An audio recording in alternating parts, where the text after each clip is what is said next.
मनोजवं मारुततुल्यवेगं जितेन्द्रियं बुद्धिमतां वरिष्ठं वातात्मजं वानरयूथमुख्यं श्रीरामदूतं शरणं प्रपद्ये। श्रीरामदूतं शरणं प्रपद्ये। सीतारामचरण रति मोरे अनुदिन बढ़ई अनुग्रह तोरे। अनुदिन बढ़ई अनुग्रह तोरे। जय विधिनाथ होई हित मोरा करहु सुबेगी दास मैं तोरा। सिया राम मैं सब जग जानी करहु प्रणाम जोरी जुग पानी। करहु प्रणाम जोरी जुग पानी। श्री रामचंद्र भगवान की जय। पवन सुत हनुमान की जय। आज मैं श्री राम विवाह के विषय में बताने जा रही हूँ और आगे इसी का वर्णन मैं बताऊंगी। आज पुष्प वाटिका का प्रसंग तक आएगा। बनैन बरनत नगर निकाई जहाँ जाई मन तहीं लो भाई। पुरनर नारी सुभग सुचि संता धर्मशील ज्ञानी गुणवंता। इस समय आगे के कथा में मैंने पीछे वाले में मैं यह बताई हूँ कि विश्वामित्र मुनि जी श्री राम और लक्ष्मण को लेकर के जा रहे हैं और गंगा तट पर विश्राम किए हैं। गंगा तट पर विश्राम करने के बाद वहाँ पर विश्वामित्र मुनि सत्संग सुना रहे हैं श्री राम और लक्ष्मण को। सत्संग सुना के और आगे का प्रसंग बता रहे हैं कि आगे हम लोग चलेंगे तो क्या दिखेगा, मिथिलापुर आएगा और वहाँ पर क्या क्या वर्णन होगा, ये बताते हुए चल रहे हैं। भगवान विश्वामित्र जी का सत्संग का मतलब यह होता है कि जहाँ भी जाइए तीर्थ पर, जहाँ भी जाइए, जहाँ आपको कोई अच्छा चीज दिखे तो वहाँ पर उसके महिमा का वर्णन जरूर कीजिए। महिमा का वर्णन का आपस में बातचीत करना ही सत्संग होता है। उसी को आपस में बात करने को सत्संग कहा जाता है। इस तरह श्री राम जी गंगा जी की कथा को सुन रहे हैं विश्वामित्र मुनि से और कथा सुनने के बाद श्री राम जी स्नान किए। स्नान करने के बाद वहाँ संकल्प किए, पूजा पाठ किए, पूजा पाठ संकल्प किए और करने के बाद आगे देखिए कि क्या हो रहा है। चले राम लक्ष्मण मुनि संगा गए जहाँ जग पावनी गंगा।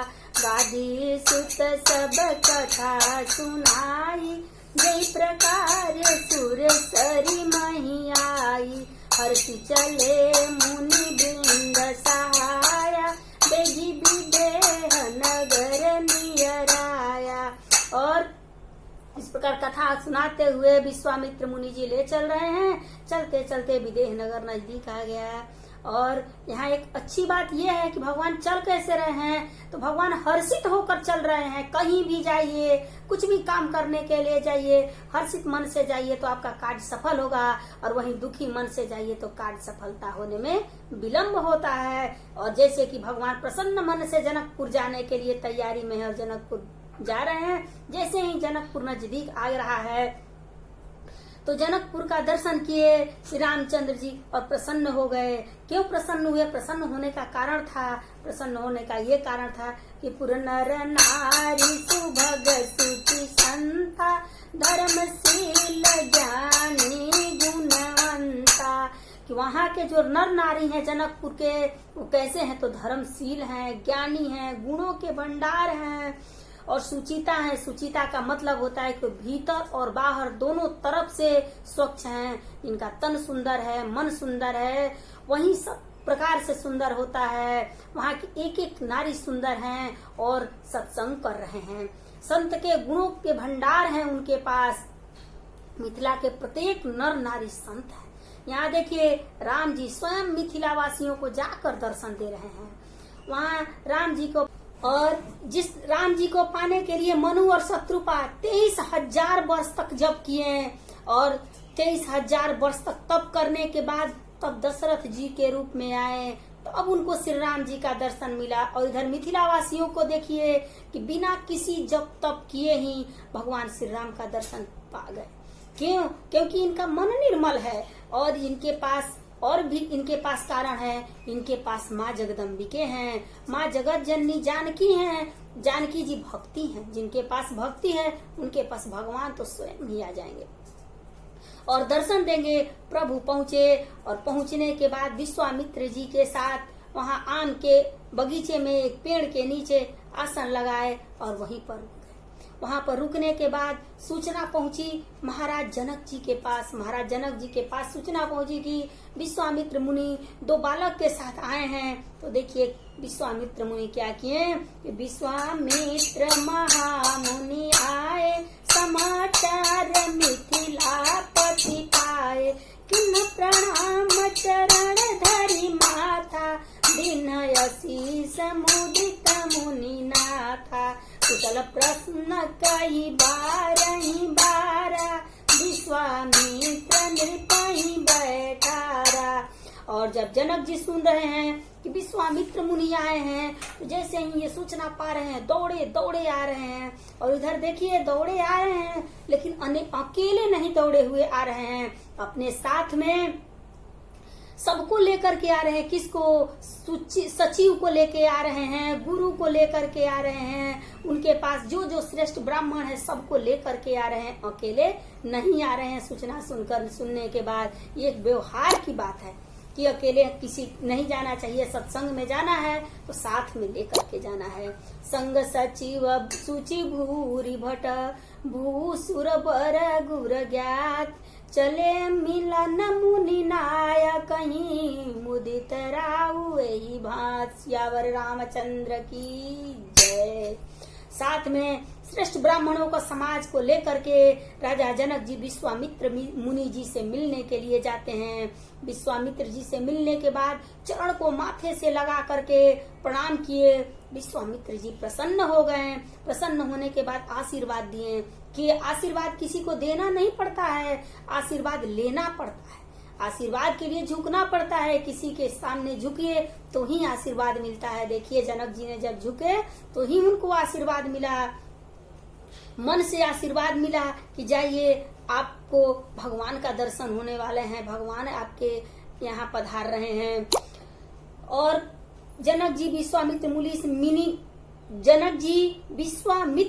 से मिले। दोनों लोगों में सत्संग प्रारंभ हो गया, आपस में सत्संग प्रारंभ हो गया। और एक बात यह है कि जिस समय राजा जनक जी विश्वामित्र मुनि से मिलने के लिए गए थे उस समय राम और लक्ष्मण नहीं है वहाँ। कहाँ गए हैं सुनिए।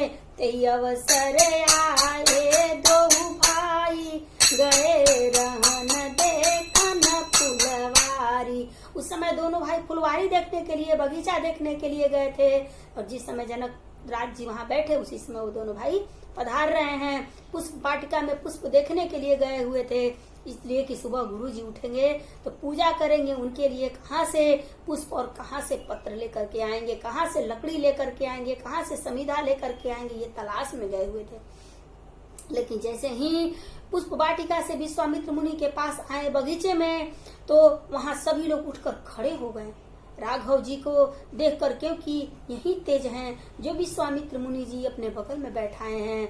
और जब जनक जी देख रहे हैं कि राम लक्ष्मण को, तो मन में विचार कर रहे हैं कि ये राम लक्ष्मण जो हैं गोरे वाले तो नहीं, लेकिन सांवले वाले जो हैं यही हमारे जानकी जी के लिए सुयोग्य वर हैं। इनको उसी समय जनक जी अपने मन में बिठा लेते हैं। मुनि तब चरण देखी कराऊ, न सकऊ निज पुण्य प्रभाऊ, सुंदर श्याम गौर दो गाता, आनंद हूँ के आनंद दाता। इधर जानकी जी सोची, इधर जनक जी सोच रहे हैं ये तो राजघराने के हैं, क्षत्रिय हैं, यहाँ तक तो बहुत बढ़िया है। फिर विचार कर रहे हैं ये तो बहुत ही छोटे हैं, इनसे ये धनुष कैसे टूटेगा। इस पर विश्वामित्र मुनि जी बोले कि राम लखन दो बंधु बर, रूपशील बल धाम, मखरा खेऊ सब साखी जगू, जीते असुर संग्राम। सियावर रामचंद्र भगवान की जय।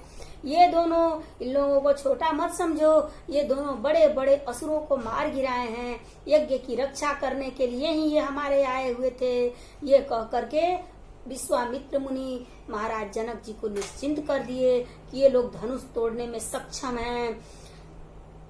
जनक जी महाराज राम लक्ष्मण जी को ले जाकर मिथिला के सबसे सुंदर घर में रख रहे हैं, सबसे सुंदर घर में और इस प्रकार से ले जाकर के विश्वामित्र मुनि को और श्री रामचंद्र जी को राजा जनक जी माँ जानकी जी के घर में रख गए। यहाँ प्रश्न ये उठ रहा है कि क्यों राजा जनक जी माँ जानकी के घर में क्यों लग गए हैं? तो इसका उत्तर ये है कि जानकी जी भक्ति हैं, तो जहाँ भक्ति है वहीं भगवान जाकर रहेंगे। उसी रूम में भगवान को ले जाकर के रख रहे हैं श्री रामचंद्र जी को। फिर वहाँ पर लोग विश्राम कर रहे हैं। विश्राम करने के बाद सुबह में गुरु जी से पहले जग रहे हैं और फिर गुरु जी जग रहे हैं। जगने के बाद गुरु और चेला मिल करके फिर आपस में सत्संग कर रहे हैं, बातचीत कर रहे हैं। और जब बातचीत कर रहे हैं, इस बातचीत के बाद ही पूरे मिथिला में ये सूचना फैल गया है कि ऐसे दो राजकुमार आए हैं जिनको देखने के बाद महाराज जनक जी की बुद्धि हेरा गई है। भला वो कैसे राजकुमार हैं? सबको देखने के लिए मन में लालसा जग रही है और वो लोग सोच में पड़ गए कि हम लोगों को दर्शन किस प्रकार मिलेगा, क्योंकि ये तो बड़े लोग हैं, इन लोगों को तो जनक जी कभी घर से बाहर निकलने नहीं देंगे, फिर हम लोगों को दर्शन किस प्रकार से मिलेगा, इसी सोच में पड़े हुए हैं। और इधर जो लक्ष्मण जी हैं, लक्ष्मण जी सोच रहे हैं कि इन लोगों को दर्शन हम जरूर कराएंगे, क्योंकि लक्ष्मण जी जो हैं वो जीवोचार हैं, जीवों के आचार्य हैं। आचार्य का ये काम होता है कि सबको, पूरे भक्त को जितने भी हैं उनके अंदर से आने वाले हैं, सबको दर्शन कराने का जिम्मेवारी आचार्य को रहता है। अब श्री लक्ष्मण जी क्या कर रहे हैं कि भगवान तक कैसे पहुंचाएं, अपने मन में विचार कर रहे हैं।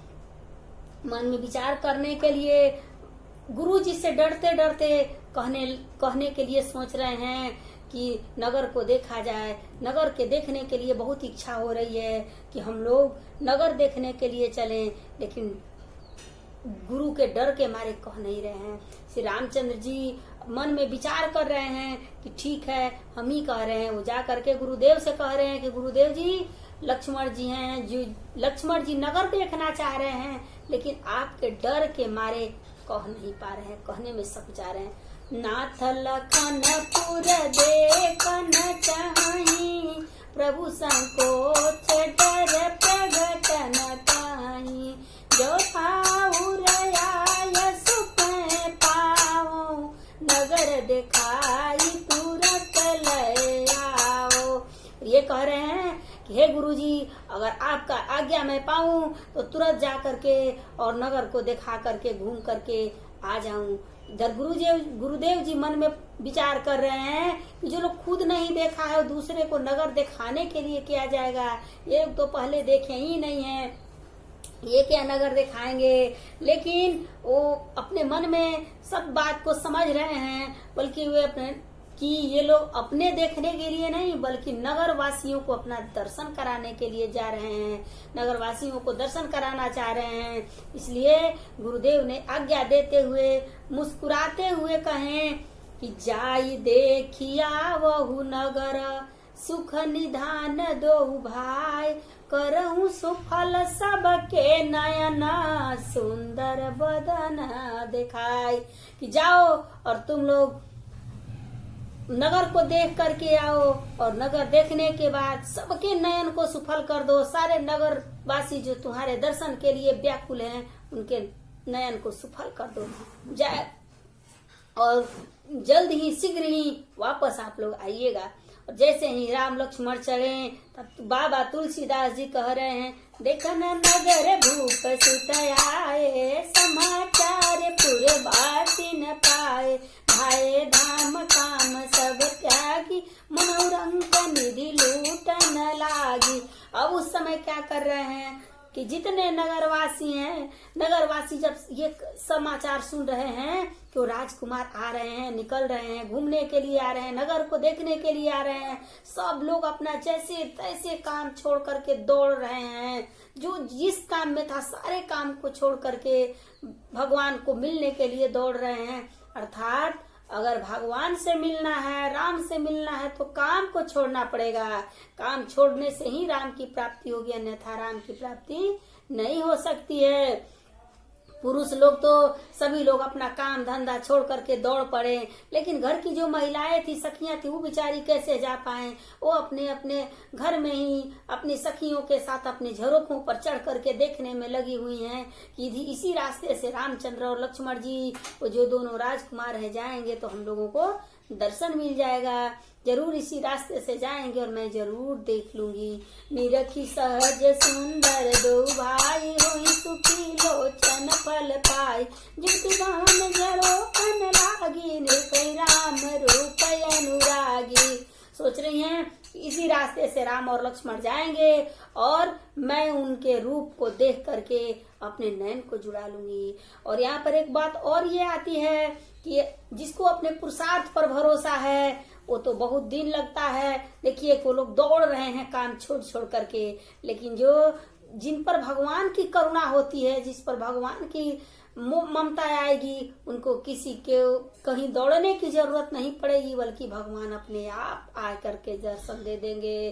क्योंकि मनु को भगवान 23,000 वर्ष तप करने पर दर्शन दिए थे और बाद मिले उनके, और वहीं उनके पोते उतानपाद को केवल 5 महीने में ही दर्शन मिल गया, क्योंकि उनको भगवान के करुणा पर भरोसा था।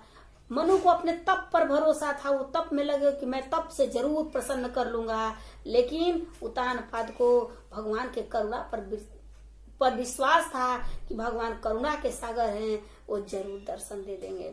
इस प्रकार सब सखियां झरोखा पर चढ़ रही हैं और झरोखा पर चढ़ करके आपस में बात कर रही हैं और गाना गा रही हैं। क्या गा रही हैं कि सखिए देखो ना ये दोनों भैया सांवर गोर। सखिए देखो ना ये दोनों भाई सांवर गोर।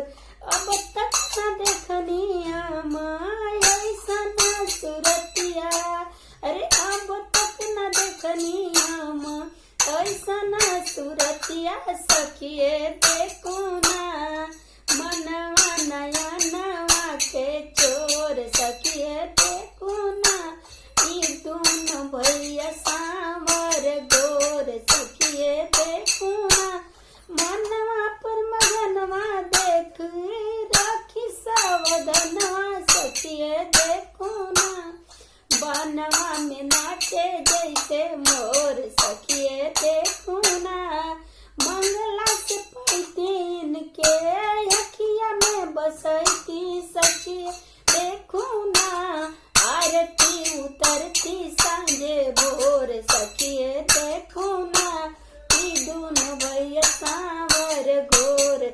सखिए देखो कोमल कमल ऐसन, कोमल कमल के ऐसन गोड़वा के तरहुआ। सखिए देखो ना दोनों भैया सांवर गोर। सखिए देखो ना दोनों भैया सांवर गोर। सखी देखो ना दोनों भैया सांवर गोर।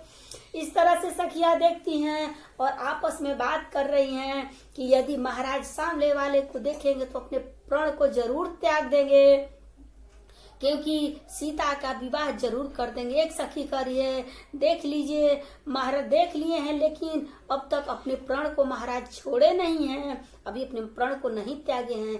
एक सखी कह रही है कि ये सांवला वर ही सीता जी को प्राप्त होगा, क्योंकि जिस ब्रह्मा जी ने माँ जानकी को बनाया है वहीं ब्रह्मा जी सांवले वर को भी बनाए हैं। सखी आपस में विचार कर रही हैं। किसी ने संशय रख दिया है। एक सखी ने कहा इनसे धनुष टूटेगा। दूसरे सखी बोली देखने में छोटे लग रहे हैं, लेकिन इनका चमत्कार तूने नहीं देखा है, ये बहुत बड़े अद्भुत हैं, चमत्कारी हैं। इन्होंने एक ही बाण में ताड़िका का वध कर दिया। इनके चरण रज से अहिल्या का उद्धार हो गया। इनके लिए धनुष क्या चीज है? सखियां आपस में ये विचार कर रही हैं और फूल का वर्षा कर रहे हैं उस झरोखे पर से।